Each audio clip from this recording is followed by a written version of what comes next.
Now, I want to tell you something that people really do not want to hear, because it shatters a picture that Hollywood has spent decades painting in your mind. The picture goes something like this. Somewhere out there, an advanced civilization has figured it out. They have got the sleek metallic saucer, the exotic propulsion system, the clever little warp field, and they are casually cruising across the galaxy the way you and I might drive across town on a Tuesday afternoon. And they have aimed their craft at a little blue dot orbiting an unremarkable star in the unfashionable outer arm of the Milky Way because they find us interesting. I am here to tell you that this picture is not merely unlikely. It is not a matter of those aliens being slightly underfunded or not yet having discovered the right fuel source. The picture is wrong in a way that is so deeply rooted in the foundational physics of this universe that no amount of cleverness, no amount of engineering genius, no alien supercomputer running for 1,000,000 years will ever fix it. The barrier is not technological, the barrier is mathematical, and mathematics does not negotiate. Let me start with something simple, because the most devastating truths in physics always begin somewhere simple. The nearest star to our own sun is a little system called Alpha Centauri, and it sits at a distance of roughly 4.2 light-years away. Now, a light year is the distance light travels in one calendar year, and light moves at 300,000 kilometers every single second, not per hour, per second. So 1 light year is approximately 9.5 trillion kilometers. And Alpha Centauri, our absolute nearest stellar neighbor, the one that is practically in our cosmic backyard, is 4.2 of those distances away. That is nearly 40 trillion kilometers of cold, dark, largely empty void separating us from the closest other sun. And here's the part that should properly unsettle you. If you built the fastest spacecraft humanity has ever launched, something moving at roughly 17 kilometers per second, the kind of velocity that took our Voyager probes out of the solar system, it would take that craft approximately 75,000 years to reach Alpha Centauri. 75,000 years. Homo sapiens as a recognizable species have only existed for maybe 300,000 years total. We are talking about a journey that consumes 1/4 of the entire span of human existence just to reach the single nearest star. Now forget Alpha Centauri for a moment, because most of the science fiction stories that feature visiting aliens involve civilizations in entirely different regions of the galaxy, or even other galaxies altogether. The Milky Way itself is about 100,000 light-years across. The Andromeda Galaxy, the nearest major galactic neighbor, sits 2.5 million light-years away. These are not numbers that can be fixed with better rocket fuel. These are the cosmological dimensions of reality itself, and they impose consequences that the physics of motion make absolutely inescapable. I want you to imagine something. Picture a fragile paper airplane, the kind you folded in a classroom when you were supposed to be paying attention to something else entirely. Now picture that paper airplane trying to fly across a violently churning ocean during the most ferocious storm imaginable, a storm spanning an entire continent with hurricane-force winds shredding the surface and massive waves cycling endlessly in every direction. And as if that were not enough, the entire ocean is also being pelted from above by a continuous, relentless hail of microscopic iron bullets falling at high velocity. That paper airplane does not have the structural integrity to survive the first kilometer. The fluid resistance alone overwhelms its delicate frame before the bullets even begin their work, and the combined kinetic punishment of the environment tears the craft to pieces long before it ever clears its own starting point. That image, as vivid and violent as it is actually a rather gentle and forgiving metaphor for the physical reality of interstellar travel at high velocities. The interstellar void is the ocean. The vast distances are the storm that never ends. And the interstellar medium, those sparse but omnipresent particles scattered through space, those are the iron bullets.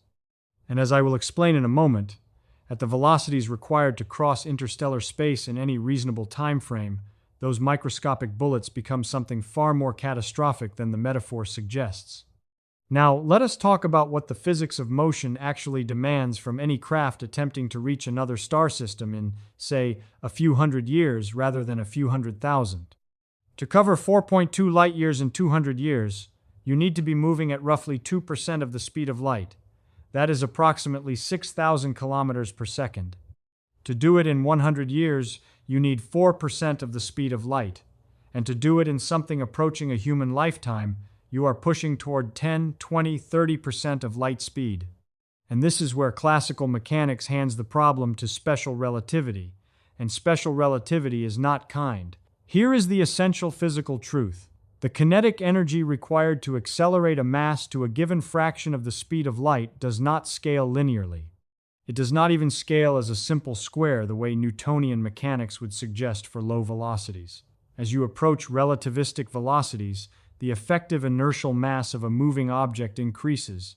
The closer you push a physical object toward the speed of light, the more energy each additional increment of velocity demands. And this demand does not merely grow steeply, it grows toward infinity. At 100% of the speed of light, a physical object with any rest mass whatsoever would require an infinite amount of energy to get there. You literally cannot get there. It is not that we lack a powerful enough engine. It is that the universe has written into its own mathematical structure a prohibition against accelerating matter to light speed full stop. But let us not even push to that theoretical wall.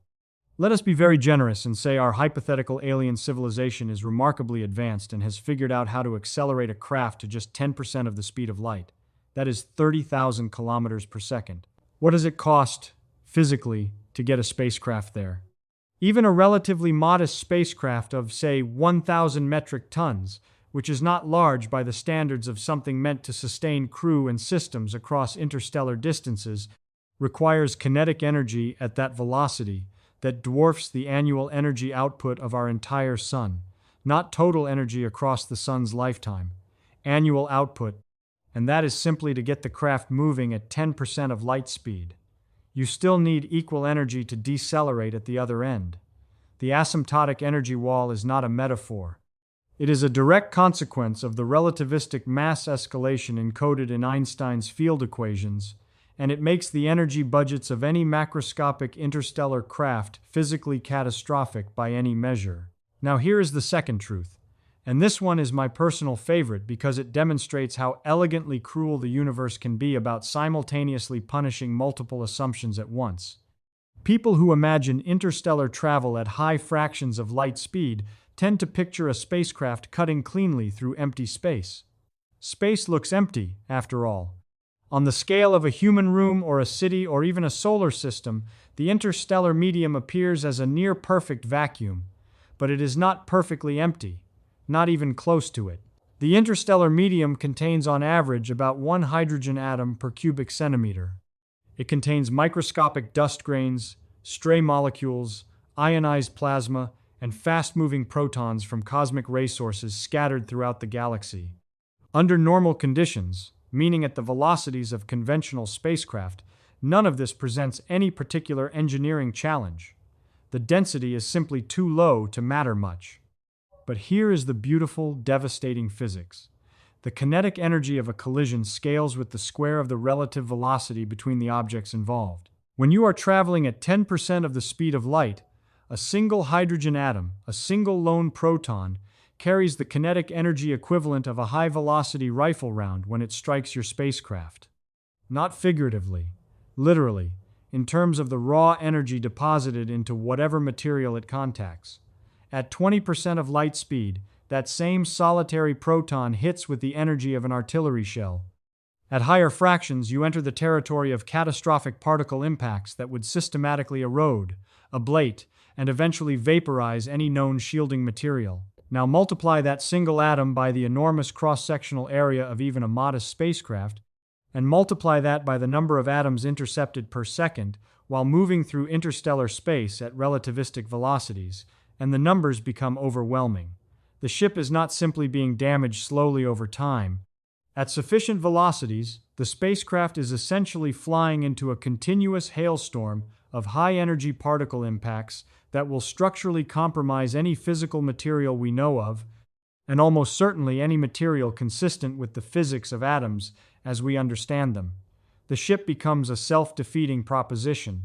The faster you go to shorten the travel time, the more violently the interstellar medium attacks the vehicle doing the traveling. High-velocity interstellar space is not a cooperative highway, it is a shooting gallery, and the craft is the target. You might say, well, perhaps they have shielding we cannot imagine. and I respect the spirit of that argument, but notice what it is doing. It is asking us to invent physics that does not exist to rescue a scenario that the actual physics prohibits. That is not science. That is the same imaginative game as saying perhaps they have a magic carpet. The shielding must be made of something, and that something must interact with matter according to the rules of quantum mechanics and electromagnetism. There is no known physical substance that becomes more resistant to high-energy particle bombardment as particle energy increases. Materials fail. Atoms get knocked out of lattice positions. Cumulative radiation damage compromises structural integrity at a rate that only accelerates with velocity. Now let us consider the third truth. Because even if we generously waive the energy problem and somehow wave away the interstellar medium problem, the sheer temporal scales of cosmic distances introduce a final, insurmountable physical barrier rooted in entropy. Any physical system, whether it is a biological organism, an electronic circuit, a metallic hull, or a computational substrate, is subject to the second law of thermodynamics.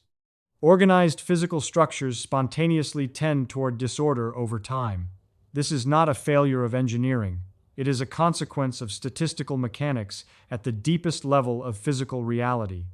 Any complex artificial system exposed to the galactic environment, which means continuous bombardment by high-energy cosmic rays from supernovae and active galactic nuclei, experiences systematic ionizing radiation damage over time. Transistors develop bit errors. Biological cells accumulate genetic damage. Metal structures develop microfractures. Electronic systems drift from their calibrated states. A journey to even a modestly distant stellar system, say 500 light-years away, at a highly generous 10% of the speed of light would require 5,000 years of continuous exposure to this environment. 5,000 years. The oldest continuously inhabited city on Earth has existed for only about 10,000 years. The Roman Empire lasted roughly 500 years before it fragmented. No human institution, no technological system has maintained continuous functional integrity across 5,000 years, and the galaxy is asking that of a spacecraft operating in a radiation environment far more hostile than anything on the surface of Earth. And there is a final consequence of these cosmic timescales that carries its own particular weight. Even if a civilization somewhere managed to launch a craft on an interstellar journey 50,000 years ago, and even if that craft miraculously maintained structural integrity, and even if it navigated the interstellar medium without catastrophic erosion, what would it find when it arrived? The civilization that built it, the civilization that aimed it, the civilization that might have intended communication or contact, has almost certainly ceased to exist in any recognizable form. Homo sapiens have only been anatomically modern for around 300,000 years. Technological civilization has existed for perhaps 10,000. The timescales of interstellar distances do not merely challenge engineering. They guarantee temporal disconnection between origin and destination. A civilization sending a craft to another star is not sending an ambassador. It is sending a message in a bottle to a civilization that may no longer exist, from a civilization that may no longer exist, across a void that the physics of energy and matter make genuinely impassable. And so here is where I want to leave you, not with despair, and not with the cold comfort of a shrug, but with something that I find genuinely beautiful in the way that only honest physics can be beautiful. The barriers to interstellar travel, the relativistic energy wall, the kinetic destruction of the interstellar medium, the entropic dissolution of any physical system across cosmic timescales, are not failures of imagination. They are features of a universe that is coherent, consistent, and astonishingly ordered in its mathematical architecture. What these barriers tell us about our own situation is something remarkable. The same physics that keeps alien civilizations from reaching us keeps us protected in a gravitational well with just the right temperature range, just the right atmospheric pressure, just the right magnetic shielding from the galactic particle environment, just the right orbital stability to allow billions of years of continuous biological complexity to unfold. Our isolation from interstellar visitors is not a cosmic injustice. It is the same physics that made our existence possible in the first place. And I find that far more interesting than a flying saucer landing in a cornfield. The cornfield story asks us to believe that physics bent its own rules, so something dramatic could happen to us. The real story asks us to recognize that the rules themselves, those cold, beautiful, unyielding equations of motion and thermodynamics and relativity, are the most dramatic thing in the universe, and that understanding them honestly is a far better adventure than pretending they have exceptions.